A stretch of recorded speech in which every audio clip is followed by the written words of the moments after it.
بسم اللہ الرحمن الرحیم۔ السلام علیکم۔ جو شخص بستر پر یہ 8 کلمات پڑھتا ہے اس سے اللہ رب العزت راضی ہو جائیں گے۔ دوستو آج میں آپ کو 8 کلمات پڑھنا سکھاؤں گا۔ آپ نے رات کو سونے سے پہلے ان 8 کلمات کو ضرور پڑھنا ہے۔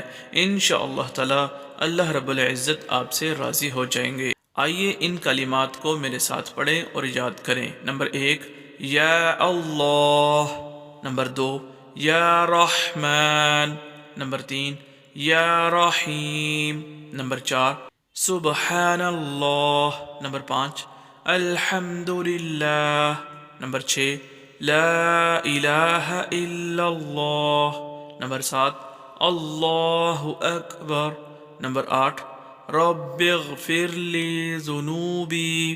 اللہ پاک ان کلمات کو پڑھنے کی توفیق عطا فرمائے، آمین ثم آمین۔